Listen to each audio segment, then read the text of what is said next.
Good morning, Robin and Steve. This is Greg from Sunnyside Sports Muscle and Classic in Ohio. Just here to do a quick video walk around on your beautiful new 100M. Congratulations. Very excited for you to have this car. Wanted to go over just a few things that are fairly common to these cars and would just be a good idea to know in advance. Don't know what your mechanical levels are. These are actually very simple cars. People make them out to be complicated. They're really not. And they're actually pretty durable. They like to be maintained, but they're durable. I'm going to start in the engine compartment real quick with just a couple of minor points. As we lift the hood up, there is and the hood is secured solely by the straps. There's a couple things in here that I'd like to mention. The first thing is that this car requires oil with zinc. A lot of times people take their cars in for oil changes. Today's oil do not contain zinc. There are zinc additives like ZDDP that you can add to them, or there are oils that already have zinc in. I'm sure that if the car goes to a reputable shop, they will know exactly what they're looking at. Dipstick is right here to check the oil. I always recommend running a Healey just a little bit down in oil. When you run a Healey over full or full, the oil is seeking some place to go, and it's not going to go any place good. The other thing, just real quick in here, and I'm not going to spend a lot of time, something that you could do at home that I do probably every fourth or fifth time I drive my Healey is these, you'll need a wrench, but these little brass hex bolts unbolt, and those are the dash pots for the carburetor. They contain oil. It's called damper oil. And there's a place in California, Moss Motors, that is an excellent source for everything Austin Healey. You're going to want to get yourself a little bottle of damper oil. And really it's simple. When you pull those brass things out, you're going to see a neck in there, and you just fill those with oil to the neck. That helps the carburetor stay in sync. Again, not critical, but something you're going to want to do probably every fourth, fifth, sixth time you drive the car. I do it with mine fairly regularly. It's just good preventive maintenance. That's it for the engine compartment. We're going to leave it go. This car is running Avon Turbo Speed. This is a speed-rated bias ply tire. These are not radial tires. This is the correct tire, it's the correct stance, and it's the correct width and look. My only thing about bias ply tires, and I run bias ply tires on my car in Arizona, my Healey in Arizona, they are not radials. They do not handle like normal radials. It just takes a little bit of getting used to, but it's really the way the car is supposed to run and be driven. The other thing I'll say about tires, tire pressure on bias ply tires is significantly lower than what you're going to find recommended for a radial tire on this car. Some of the guys in the club run radials, some of them run bias plies.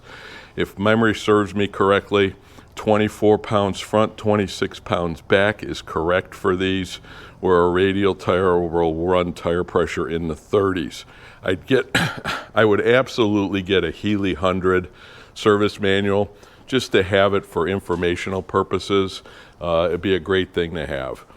Windshield on this car, if you want the windshield down, it's a very simple process with the springs in these, but I'm going to caution you, you do need two people to do it. You need one on each side, and I would never force it. It's just a matter of loosening these, lift and releasing the springs, taking them off like this. You really are going to want to use two people because you don't want to stress this windshield in any way, shape, or form. It's a fairly simple process. I show my car with the windshield down. I drive my car with the windshield up. This car with the windshield down is worse than a motorcycle. It just wants to throw every bug that it can find right up directly into your face. Beautiful interior in this car. I really love the lines. I really love the paint quality. In the boot, trunk if you will. I'm going to clean some of this out, but here are your side curtains, spare tire. Not sure what's in the box, but I'll take a look later. But here's your fuel filler. I will tell you that in my mind, the gas gauge in a Healey is kind of it's a great estimation. When I take my car in, I typically have a stick. I just double check to make sure gas gauge is working, but you will fill your car here. when we're talking about fuel for a minute, I would highly recommend, I run a premium fuel in mine. You don't have to, but I would highly recommend an additive called Seafoam. It's available in any parts store. It comes in a red and white bottle. It's probably 10 or 12 bucks. It's a fuel additive, and what that's going to do is really help you out in terms of storage time and in terms of the seals in the car. Today's fuels contain so much ethanol, this car was never designed for it. The Seafoam will minimize that. It'll give you a much longer shelf life on your fuel, and it'll help lubricate seals in this car. I would absolutely recommend running the appropriate amount of Seafoam in the car when you put gas in it. The bottles have a good explanation on there as to how much. As we open up and get in, I'm going to do what's affectionately known as the Healey roll. I put my foot in, then I put my big butt in, and I drag my leg in. Just want to go over starting the car real quickly. You got a couple of things to be aware of. One of which is there is a choke underneath right here.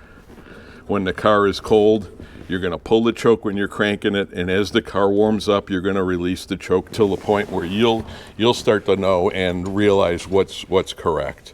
Starting the Healey is very simple. We make sure she's in neutral, turn the key on. You're going to hear a clicking. That clicking is the electric fuel pump.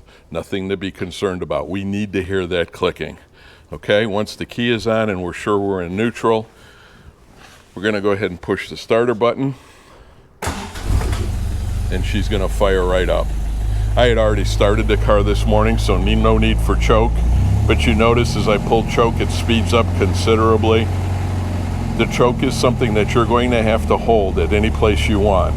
If you're starting the car on a very cold day, you're probably going to sit for 30 seconds with the choke halfway out. I've even driven my car for the first minute or two with the choke on. Okay, choke goes back in, idle comes back down, and we're all set. Got great oil pressure, temperature gauge in this car works and comes up, and we'll go over some of the driving things in the next video.